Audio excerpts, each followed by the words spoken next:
Now, let's welcome Mike Crabb of Novant Health Sleep Center. Mike, thank you so much for being our guest today. I'm so excited to learn about the new service at Novant Health. And so let's start by telling our viewers a little bit about yourself, like who you are and what you do, and about your education. Okay, well, my name is Mike Crabb. I'm a licensed respiratory care practitioner. I've been with Novant for 23 years, and I'm the systems manager for sleep services. My primary background in healthcare is on the acute care side. Does that mean you worked in the hospital? Worked in the hospital as a respiratory therapist and managed cardiopulmonary, cardiovascular, neurosciences, and then kind of grew into sleep. And then in 2016, I took over responsibility for operations for sleep services corporate-wide. So that's why we're here today. We're going to talk about the new sleep center that's opened at the hospital. And I understand that you were very instrumental in opening that new center at the hospital. So let's talk a little bit about that.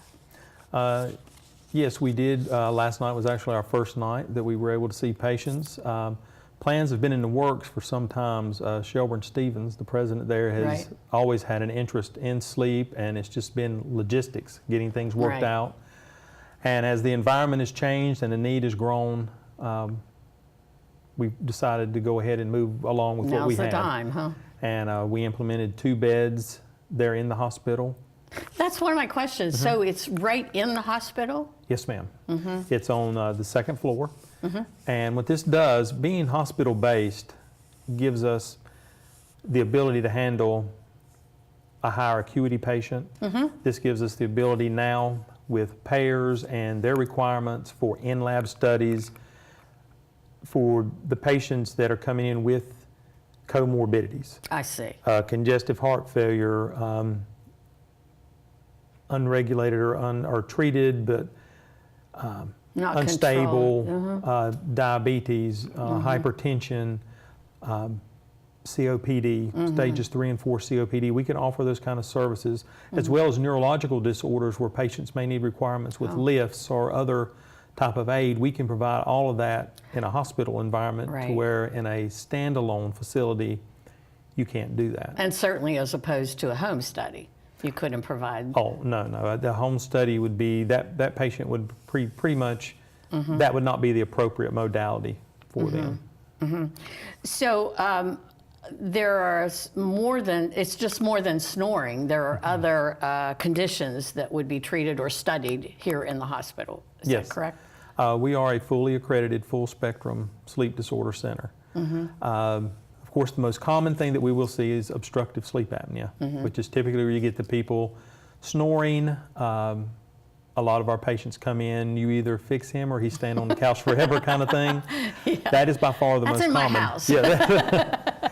We see that is a large number of the patients we see, but then it also comes with patients, and what they're seeing more and more, your patient that comes in, they're chronically fatigued, chronic headaches, like I said, weight loss, and you can't lose. You're doing everything you can, but you just can't, it shouldn't, things aren't responding in ways where your metabolism cannot function if you're sleep deprived.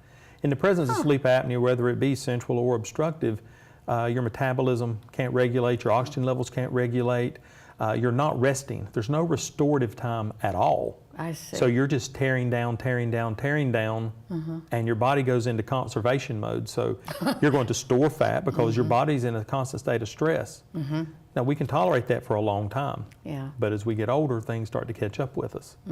And that's when you start to see, or you're at the doctor and you're on your 3rd blood pressure medication. Well, you need to think now, okay, then sleep. You're not going to regulate your blood pressure. You're not going to regulate your A1Cs and blood sugars if you're not sleeping. Does it require a physician referral? It does require a physician order. Okay. Now that's going to be all according the pathway the order's coming from, your insurance and things like that. It does require a physician's order.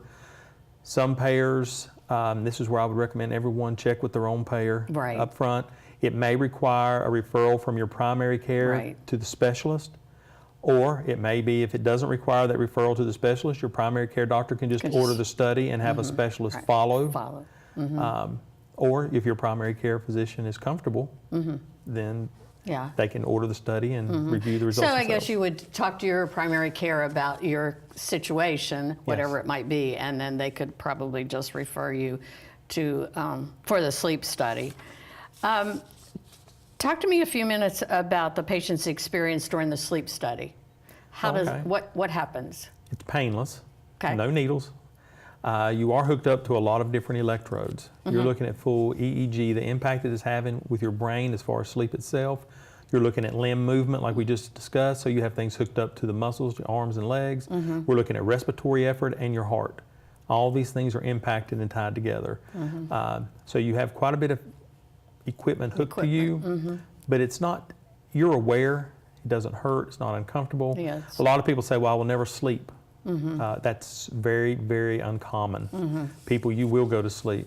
Right. And the good thing about it is, even if you don't sleep 6 or 7 hours, your sleep patterns and those things, they're going to occur. When you do go to sleep, you go through your cycles of sleep, your condition is going to show itself.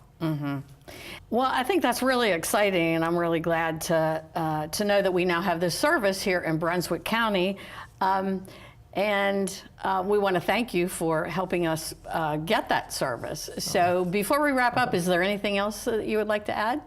Just for people to make sure that they consider sleep when they speak to their provider. We all need to be partners with our healthcare providers in our care, Right. and to bring those things up. You know, if you're having trouble sleeping, and also a thing that I'm always very pretty passionate about, if you're having trouble sleeping and just the assumption I will take something to help me sleep, Yeah. people with untreated sleep apnea, the only reason they wake up is their ability to arouse themselves. If you take something that suppresses that ability, you're really putting yourself at danger. So you really need to discuss anything like that with your healthcare provider. Great. Well, thank you so much for bringing all this information to us and enlightening us about sleep. And I look forward to hearing more after it's been up and running for a while. Well, thank you for having me. You're quite welcome.